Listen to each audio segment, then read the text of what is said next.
Next up, we will have a speech organized by Greenpeace on the Dakota Access Pipeline protest and the fight to protect indigenous land and water. Joining us are activist Joseph Whiteeyes from the Cheyenne River Sioux Reservation and the head of Greenpeace in Finland, Touko Sipiläinen. The program begins with Touko's foreword on freedom and the unique value of the tribal nations activism. So please welcome to the stage, Touko.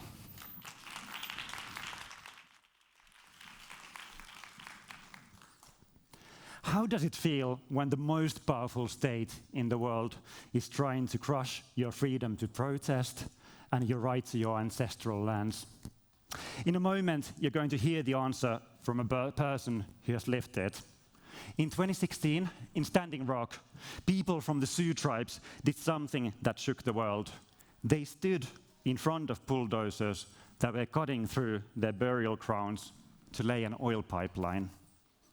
One single leak from this pipeline would risk the lands where the Cheyenne River tribal nations have lived in for centuries. And for a moment, their resistance was the epicenter of the global fight for safe nature and safe climate. But as the protest grew, so did, unfortunately, the oppression by the state. The pipeline company sent private security companies with dogs. The state sent in militarized police.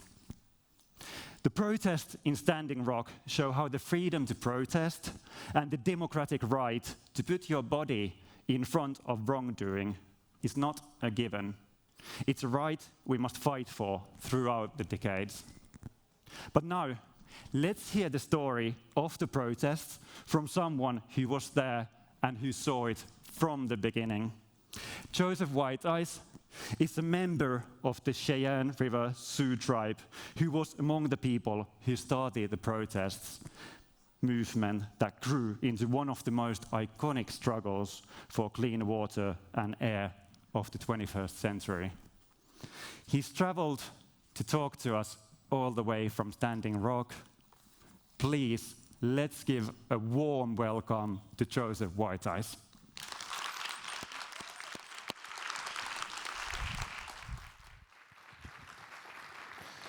Thank you for that introduction.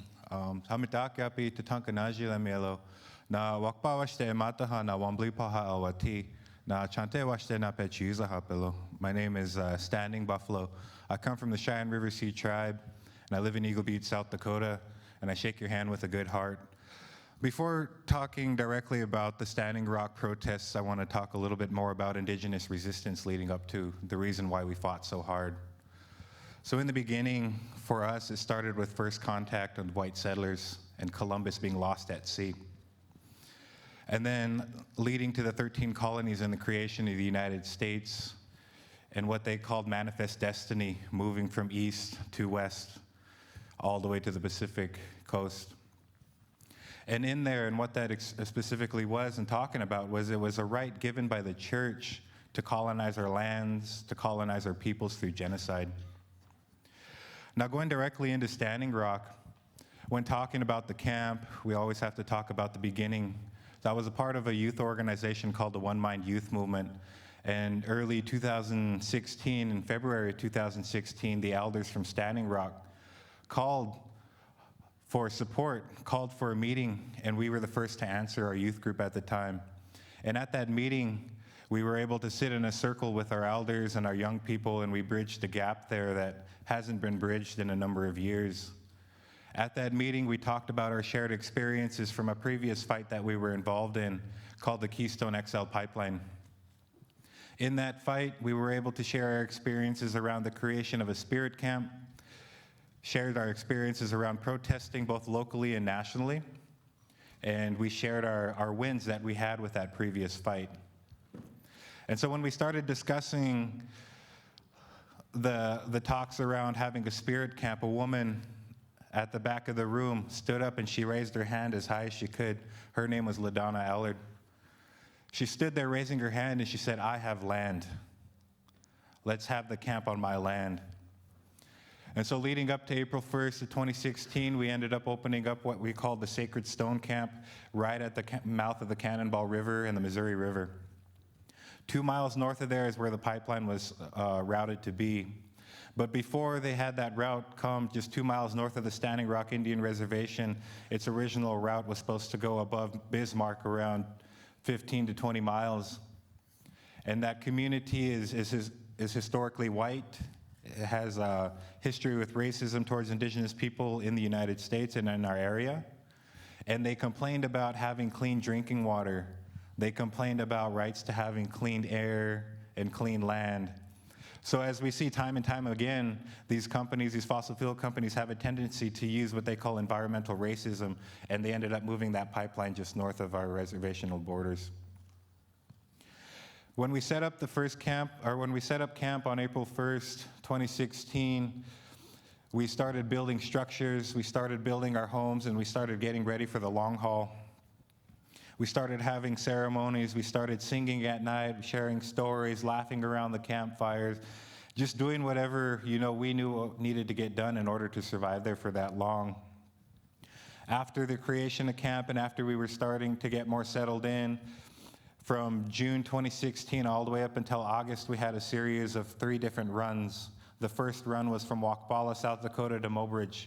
Mobridge is another historically white town, again led by racism, and that first run was only about 5 to 6 miles.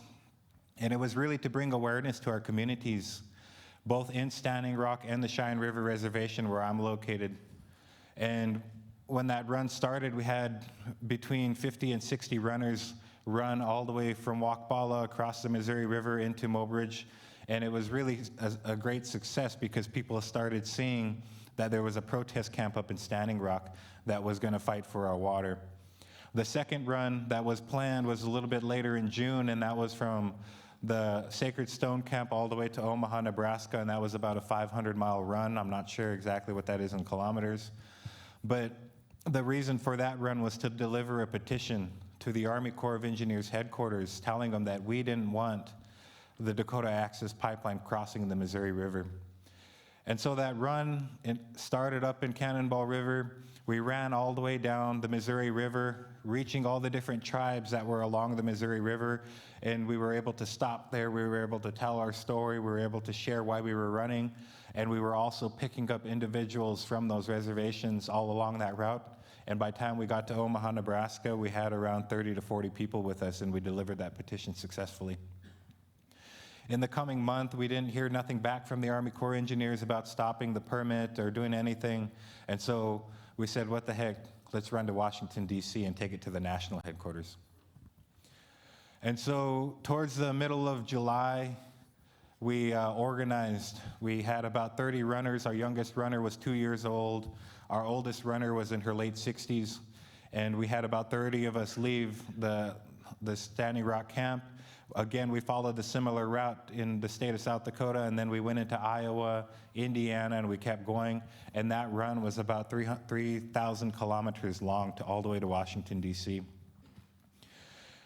On that time of that run, again, we met allies, white allies, indigenous allies. We were able to share our stories, our songs, and the reasons why we were there at the camp, why the camp was opened, and why we were resisting. And we wanted clean water. Again, we wanted land, our clean land and clean air for our future generations. When we got to Washington, D.C., we were able to meet with the Army Corps of Engineers Major General and a few other large leadership positions from the Washington, D.C. area. We told them, our stories, why we ran. Some of the runners that ran to Washington, D.C., their feet were actually bleeding because of how many miles they put in. And we dubbed this run a spiritual run. On this run, we prayed, we cried, we shared stories, songs, and over again, all the way until we got there. And when we got there, we shared that same story. We ended up delivering the petition, and by the time the petition got there, we had well over 100,000 signatures on that petition. We delivered it, and after we successfully delivered it, we called home, we started looking online, and we seen the first police presence back at camp. So we loaded up in our vehicles and we shot straight back. It took us less than 24 hours to get home. At the camp, again with the police presence, when we left camp, there was originally between 15 and 20 folks constantly living at the camps, and when we got back, there was well over 200 campers at the Sacred Stone Camp. And from that time, after the run, we started noticing, and we started again getting ready for what was to come and more interactions with the police. Then another camp opened up called the Oceti Camp. After that camp opened up, we had the Rosebud Camp open up. After the Rosebud Camp, we had what we called North Camp, and that was a camp 5 miles north of the largest camp that we had on site. And while we were there hosting those camps, we've seen the numbers grow from the small 200s to well in the numbers of the thousands, each in those participating in each of the different camps that were there. At the most, at one point, we've seen over 10,000 people in the camps as one, and we became the 10th unofficial largest city in the state of North Dakota. While in those camps and while protesting and while stopping the infrastructure itself, we faced attacks by militarized police presence and the U.S. National Guard, so we went up against the U.S. military on our own lands. We faced, as I said, dog attacks, we faced mace, we faced concussion grenades, we faced smoke bombs, we had relatives that lost their eyesight, we had relatives that had some of their limbs blown off. But despite that, we continued fighting for our clean water. We continued shutting down the Dakota Access Pipeline in places that we felt were most strategic. And then come October 27th, we had our first mass arrest. We had our first raid of North Camp. And in that camp, they arrested young people, they arrested our elders and everybody in between. At that camp at that time, we were participating in ceremony, we were participating in song, and in the United States, you know, they completely violated our Second Amendment by ripping us out of our ceremony and our right to pray. After they arrested everybody, they took everybody to the jails where they then put them in dog kennels. In those dog kennels, they ended up writing numbers on their wrists. And we related that moment to the Holocaust because we've seen the similar things going on there. And a lot of trauma ended up coming from that. A lot of, hurt, a lot of pain, and again, despite all of that hurt and that pain, we continued resisting. Despite the attacks on our people, despite our people leaving with PTSD, we continued resisting. And here we are 10 years later, still telling our story. Our story and our message has reached all corners of the world, and we were able to even hear people talking about Standing Rock in the Philippines. We were able to hear it being talked about in South America, in the European countries, in Asia, and everywhere. Altogether in camp, we had about 300 different tribal nations represented in camp. And in the United States right now, there are over 576 different tribal nations, so more than half of them showed up at camp and showed solidarity with the Standing Rock and Cheyenne River peoples. And through that time, again, we were able to create allies. We were able to meet people like Greenpeace. And we were able to meet other organizations that really supported and uplifted our movement. And they did not take any leadership position at all other than amplifying our voice and amplifying our story. Ultimately, at the end of camps, they ended up getting shut down. First North Camp. They came for Oceti Camp. They again raided that camp, pushed everyone out. It was our second large mass, or not our second large mass arrest, but it was one of them. And then at the end of the shutdown of all the camps, we had well over 800 arrests total. And then came the lawsuits of us doing jail support, court support, and everything else related to that. And it went to show that these fossil fuel industries, these fossil fuel companies were using our police, were using our military against us in order for them to continue business as usual. And again, here we are 10 years later, still telling our story.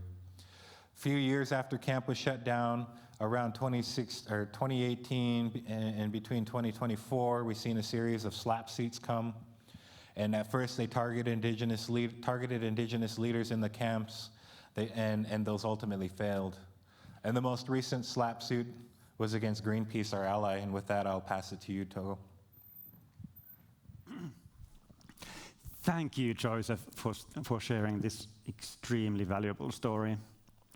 And a systematic attack against democratic freedoms was exactly what happened during and after the Standing Rock protests.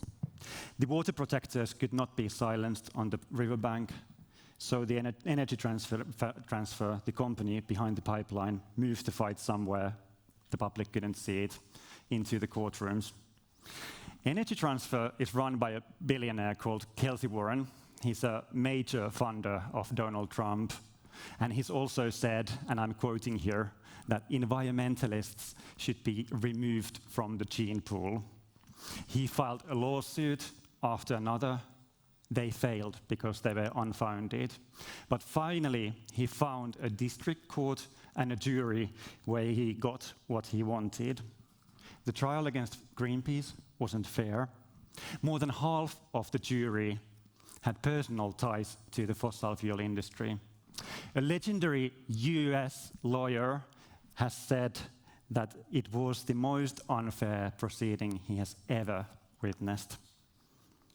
In the end, Greenpeace was ordered to pay $345 million, all for the crime of standing with indigenous people who were protecting their water. There's a name for these kind of lawsuits. They're called SLAP suits, strategic lawsuits against public participation. And the idea here is that if you can't silence people in Standing Rock on the streets, you try to bankrupt them in the courts. And I want to be clear here, at stake is not only Greenpeace's future in the US. If exploitative companies can silence one organization, they will go after every journalist, every activist, and every movement who's threatening their short-term profits. It's freedom and democracy that are exactly at stake here. What Joseph described, people putting their bodies between bulldozers and burial grounds, between the pipeline and their drinking water, is really democracy in action. That's how I feel. Not only a vote every 4 years, but people standing up at a personal cost. And the freedom to protest is currently being questioned all around the world. In Finland even, Elokapina, the XR, is time and again met with excessive police force. In many countries, the situation is unfortunately worse, and environmental activists are met with threats, and they are even killed. In countries where we can protest for clean water and safe air, I truly think it's our responsibility to do so. And what's important, I think, is also that we must see the right to put your body in between environmental destruction and justice, not as an annoyance, but a key part of a functioning democratic society. But now I want to ask you, how many in this room feel that the world currently feels a little grim and a little hopeless? Quite a few. And I have to say that I tend to agree. But I also believe that a change is coming. But I do have news for you. It's going to be people like you and me and Joseph who's going to deliver the change, who's going to turn the tide. Nobody's going to do it for us. Wind didn't seem likely either when Rosa Parks chose that she would not give a seat to a white person, a white man, anymore. Those activists were met with ridicule, violence, and hate. But her courage and the tribal nation's courage in Standing Rock sparks more courage, and all of a sudden, what seems impossible becomes an inevitable tide of change. And I think it's in these times when hope seems a little bit dim that actions, small and large, are more important than ever. You can choose to act with Greenpeace. You can start an organization with your friends and start acting for justice. You can join an organization. But acting and standing up is more important now than ever. So with this, I want to ask you, Joseph, where are you currently seeing acts of courage happening? Where I see acts of courage continue happening within my community is in the young people. Recently, within the past few weeks, one of our most sacred sites in the Black Hills in our region was under attack by a mining company. And our young people stood up and they shut down the machinery. And because of that brave action that they took, they were able to unite all the tribes that called that area sacred. They were able to unite all the indigenous organizations in the area and the grassroots people to stand together. And we ended up winning ultimately, and that company ended up pulling out.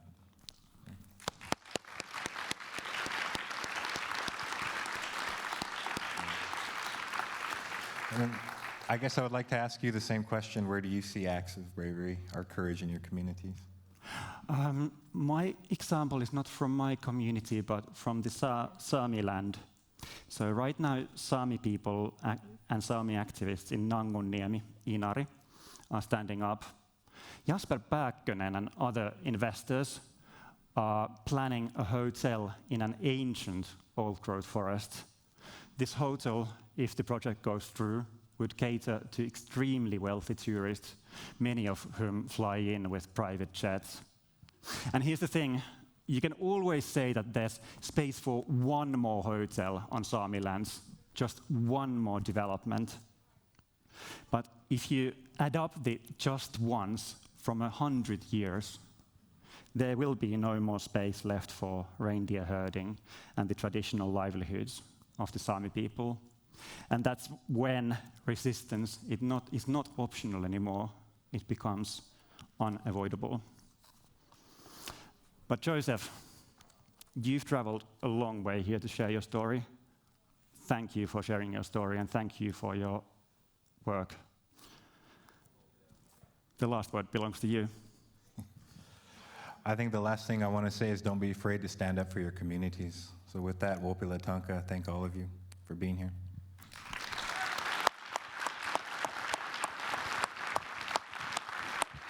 Yeah.